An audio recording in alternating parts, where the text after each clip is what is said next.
Hello students, welcome to maths class. हम अपनी class में इंटीजर्स का चैप्टर कर रहे थे, जिसमें अब हम करेंगे आगे डिवीज़न ऑफ इंटीजर्स। मतलब कि इंटीजर्स की मल्टीप्लिकेशन की थी हमने लास्ट क्लास में, अब कर रहे हैं डिवीज़न कैसे करेंगे। तो देखो, जैसे कि दो इंटीजर है हमारे पास a एंड b, हमने लेट कर लिया कि a एंड b दो इंटीजर है।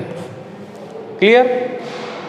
तो ये कुछ पॉइंट्स हैं, वो ध्यान से देखना आप। अब a क्या है, पॉजिटिव इंटीजर, b क्या है, नेगेटिव इंटीजर। जब हम पॉजिटिव इंटीजर को नेगेटिव इंटीजर से डिवाइड करते हैं या नेगेटिव इंटीजर को पॉजिटिव इंटीजर से डिवाइड करते हैं तो हमें एक नेगेटिव इंटीजर मिलता है।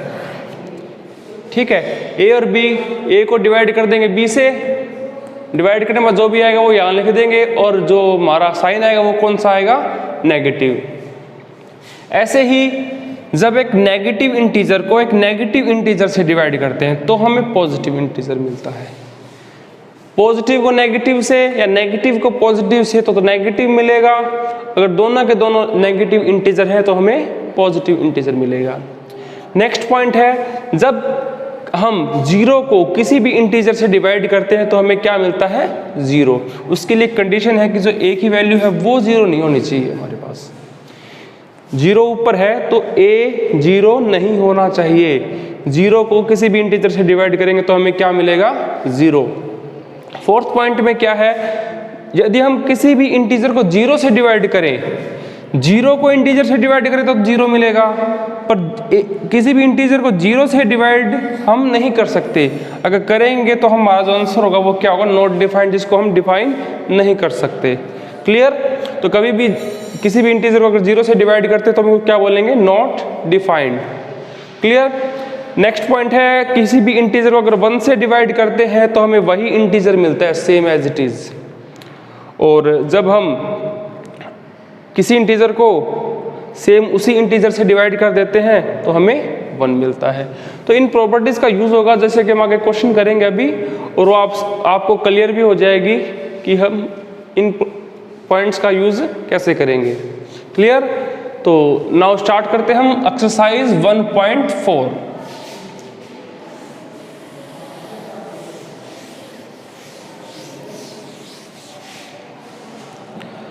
अब जैसे कि फर्स्ट क्वेश्चन है हमारे पास, इवेल्युएट। इनको इवेल्युएट करना, हमने सोल्व करना है। जैसे कि फर्स्ट पार्ट है, क्या है फर्स्ट पार्ट में कि -30 को डिवाइड किया 10 से। पहली बात, नेगेटिव इंटीजर को पॉजिटिव इंटीजर से डिवाइड कर रहे हैं तो हमें क्या मिलेगा, नेगेटिव इंटीजर मिलेगा। 30 को 10 से डिवाइड करेंगे क्या मिलेगा, 3। तो ये हमारा आंसर होगा। इसका जो बी पॉइंट है वो क्या है, 0 को डिवाइड करना है -12 से। मैंने अभी बताया था आपको कि 0 को किसी भी इंटीजर से डिवाइड करते हैं तो हमें 0 ही मिलता है। Clear? Third point, -36 divide by -9। जब एक नेगेटिव इंटीजर को किसी अदर नेगेटिव इंटीजर से डिवाइड करते हैं, both are negative, then we get a positive integer. और 36 को 9 से डिवाइड करेंगे क्या मिलेगा, 4, दैट इज +4। ओके, तो यही प्रॉपर्टी का, वही जो प्रॉपर्टी मैंने आपको बताई है, डिविजन के रूल्स बताए हैं, वही उन्हीं का यूज हम कर रहे हैं। नेक्स्ट पॉइंट है, जैसे कि इसमें थोड़ा डिफरेंट है इनसे, तो देखो कैसे करेंगे इसको। तो पहले तो इसको सोल्व करेंगे हम, इस ब्रैकेट को बोर्ड मास के रूल के अकॉर्डिंग पहले हम ब्रैकेट को सोल्व करेंगे। जैसे कि -36 को डिवाइड किया 12 से, रफली भी कर सकते हो आप, -36 डिवाइड बाय 12। क्लियर? तो नेगेटिव को पॉजिटिव से डिवाइड करेंगे तो क्या मिलेगा, नेगेटिव। 36 को 12 से डिवाइड करेंगे तो 3 एंड डिवाइड बाय 3। वही बात, -3/3। नेगेटिव को पॉजिटिव से डिवाइड कर रहे हैं तो हमें क्या मिलेगा, नेगेटिव इंटीजर मिलेगा, और 3 को 3 से डिवाइड किया क्या मिलेगा, 1। तो इस तरीके से हम क्वेश्चन नंबर 1 को सोल्व कर सकते हैं। Okay students, the next question है क्वेश्चन नंबर 2।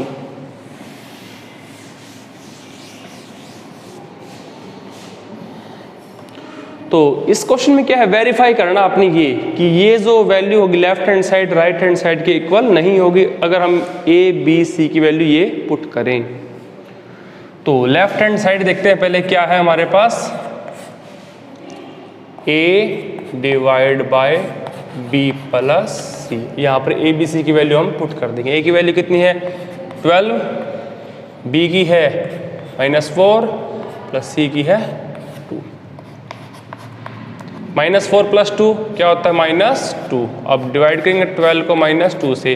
पॉजिटिव इंटीजर को नेगेटिव इंटीजर से डिवाइड कर रहे हैं तो हमें नेगेटिव इंटीजर ही मिलेगा, और 12 को 2 से डिवाइड करेंगे क्या मिलेगा 6।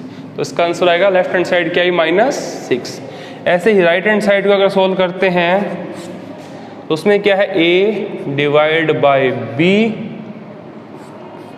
Plus a divide by c। a की वैल्यू क्या है हमारे पास 12, b की -4, a की 12 एंड डिवाइड बाय c की वैल्यू क्या है 2। तो देखो एक पॉजिटिव इंटीजर है, एक नेगेटिव इंटीजर को डिवाइड किया, प्लस एक पॉजिटिव को पॉजिटिव से डिवाइड किया। तो पॉजिटिव को नेगेटिव से डिवाइड करते हैं तो नेगेटिव मिलता है, 12 को 4 से डिवाइड किया क्या मिलेगा 3। पॉजिटिव को पॉजिटिव से डिवाइड करेंगे पॉजिटिव ही मिलेगा, 12 को 2 से डिवाइड किया क्या मिलेगा 6। तो -3 + 6 क्या होगा हमारे पास +3। तो ये जो लेफ्ट हैंड साइड थी हमारी क्या है -6 और राइट हैंड साइड क्या है हमारे पास +3। तो हम कह सकते हैं कि लेफ्ट हैंड साइड जो है वो इक्वल नहीं है राइट हैंड साइड के। तो ये हमारा वेरीफाई हो जाएगा। ओके स्टूडेंट्स, देन हम नेक्स्ट क्वेश्चन है हमारे पास क्वेश्चन नंबर 3।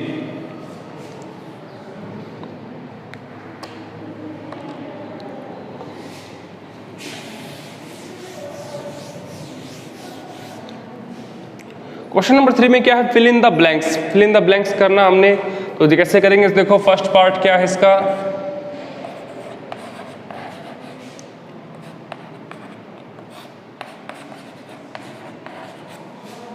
ये है 369 को किससे डिवाइड करें कि 369 हमें मिल जाए। तो मैंने बताया था आपको प्रॉपर्टी में कि किसी भी इंटीजर को अगर 1 से डिवाइड करते तो हमें वही इंटीजर मिलता है। तो 369 को डिवाइड करना है और मिलना भी क्या चाहिए 369। तो हम इसको डिवाइड करेंगे किससे 1 से, जैसा कि मैंने आपको प्रॉपर्टी में बताया था। एंड नेक्स्ट इसका जो क्वेश्चन है हमारे पास क्या है,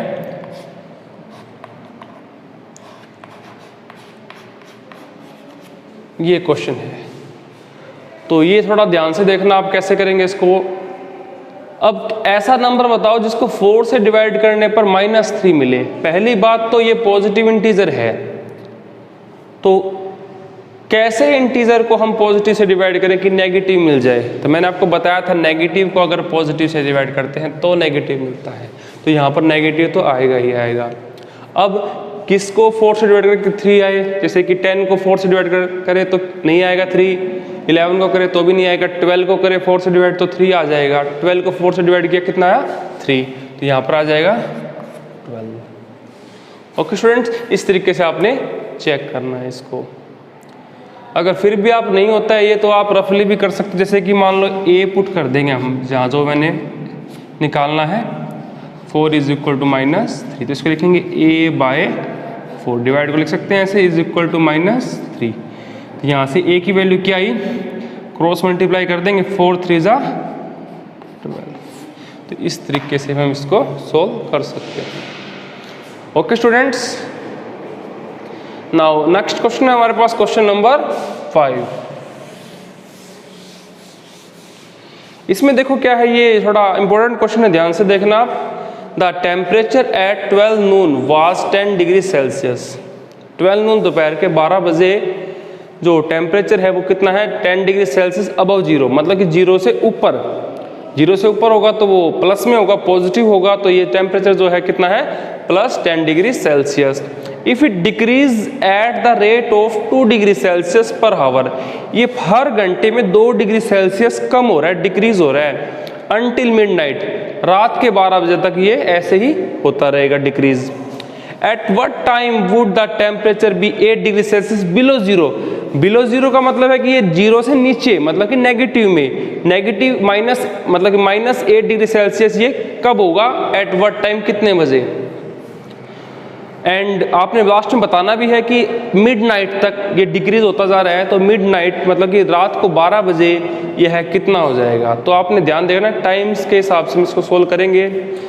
जैसे कि आपका शुरू में होता है 1 AM, 1 AM होता है आपका सुबह के 1 बजे रात को, जैसे कि जिसको हम रात को बोलते हैं सुबह 1 बजे, 2 बजेंगे, फिर 3, 4, 5, जैसे सुबह के 5 बजते हैं उसको हम 5 AM बोलते हैं। जैसे इस तरीके चलते चलते अब जैसे कि सुबह के 11 बज गए तो ये होगा 12 नून, इसको बोलते हैं 12 नून। क्लियर। 11 के बाद क्या बजेंगे, 12। अब 12 के बाद जैसे कि 1 बोलते हैं हम, इसको हम 13 भी बोल सकते हैं, 13 PM, 14 PM, इस तरीके से ये मिडनाइट तक जाएगा। जैसे कि 21 हो गया, आगे जाते जाते ये 24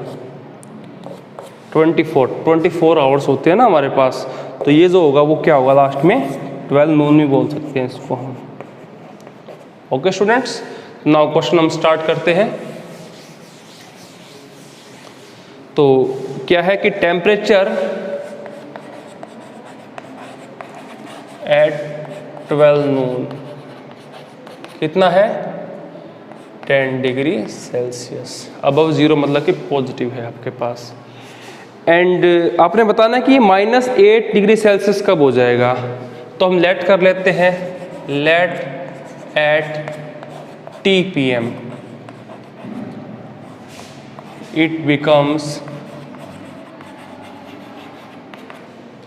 कितना, -8 डिग्री सेल्सियस, क्योंकि ये क्या है बिलो जीरो, जीरो से नीचे है तो माइनस में ले लेंगे। अब इन टेम्परेचर में डिफरेंस देखते हैं, डिफरेंस कितना है इन टेम्परेचर में, डिफरेंस बिटवीन टेम्परेचर। तो डिफरेंस हम इस तरीके से इसको चेक कर लेंगे। तो कितना आया, माइनस माइनस मतलब 18 डिग्री सेल्सियस। 18 डिग्री सेल्सियस का डिफरेंस है इन दोनों में। तो हम क्या करेंगे, 10 डिग्री सेल्सियस पे 12 बजे, जैसे कि 12 बजे है, दोपहर के 1 बजेंगे मतलब कि 13 बजेंगे, तो ये कितना हो जाएगा, कम होगा कितना, 2 डिग्री सेल्सियस, इस तरीके से कम होता जाएगा। तो पर हावर में यह 2 डिग्री सेल्सियस कम होता है, तो हमने कहाँ लेके आना है इसको, 18 डिग्री सेल्सियस तक, मतलब कि 18 डिग्री सेल्सियस जो कम होगा वो कितने घंटे में होगा। तो हम लिखेंगे 2 degree Celsius temperature decrease 1 hour. 1 hour में ये है 2 डिग्री सेल्सियस टेम्परेचर डिक्रीज होता है। तो 8 डिग्री सेल्सियस टेम्परेचर डिक्रीज कब होगा, 1/2, 1/2 घंटे में, आधे घंटे में यह 8 डिग्री सेल्सियस कम होगा। हमने यह जो दोनों टेम्परेचर में हमारा डिफरेंस है, जैसे कि ये नंबर लाइन से आपको दिखा देते हैं इसको,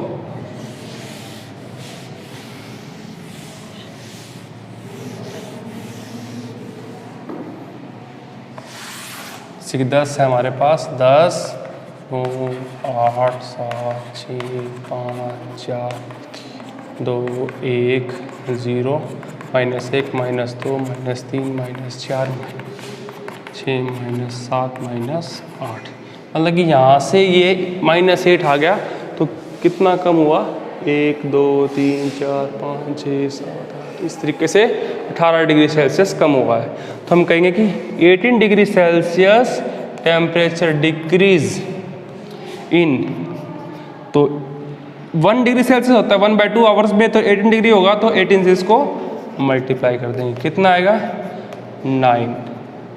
तो 9 घंटे में यह क्या होगा, 18 डिग्री टेम्परेचर कम हो जाएगा हमारा। तो यह कितने बजे था, 10 डिग्री सेल्सियस, 12 बजे। तो 12 में अगर हम 9 घंटे ऐड करेंगे तो 12 9 कितना हो गया 21।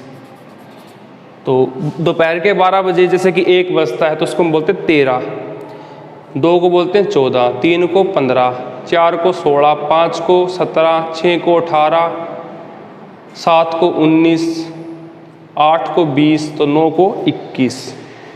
तो हम बोलेंगे 9 PM कि रात को जो 9 बजे 9 PM पर हमारा टेम्परेचर कितना होगा -8 डिग्री सेल्सियस। तो टी की वैल्यू कितनी आ गई हमारे पास 9 PM। Clear students? तो ध्यान से देखना आप इसको। क्लियर? और एक और क्वेश्चन हमारे पास कि what would be the temperature at midnight. Midnight मतलब कि रात के 12 बजे यह टेम्परेचर कितना हो जाएगा। तो इसको भी सोल्व कर रहे हैं हम आगे, ध्यान से देखना आपने। एट 9 PM टेम्परेचर कितना है हमारे पास 9 PM पे 8 डिग्री -8 डिग्री सेल्सियस। 10 PM पे कितना हो जाएगा, हर घंटे में 2 डिग्री सेल्सियस कम होता है, मतलब कि -8 था, 2 और कम कर दिया तो -10 हो जाएगा। क्लियर? 11 PM पे 2 डिग्री सेल्सियस और कम हो गया, मतलब कि -12 डिग्री सेल्सियस। एंड 12 PM क्या होता है हमारा, लेकिन एट मिडनाइट, मतलब रात के 11 बजे के बाद क्या होता है मिडनाइट। इसको हम बोलते हैं 12 AM, 12 AM भी बोल सकते हैं, मिडनाइट भी बोल सकते हैं उसको। -2 डिग्री सेल्सियस और कम हो गया तो कितना आ गया -40 डिग्री सेल्सियस। तो मिडनाइट पर यह जो हमारा टेम्परेचर होगा वो कितना होगा -14 डिग्री सेल्सियस। तो 2 आंसर आ गए आपके पास, एक है 9 PM, वन है -40 degree Celsius. Okay students, I hope आपको ये समझ में आ गए होंगे। फिर भी अगर आपको कोई प्रॉब्लम है तो आप कमेंट बॉक्स में राइट करें, और आपको ये वीडियो पसंद आए तो हमारे YouTube चैनल को सब्सक्राइब करें, इस वीडियो को लाइक एंड शेयर करें। Thank you class.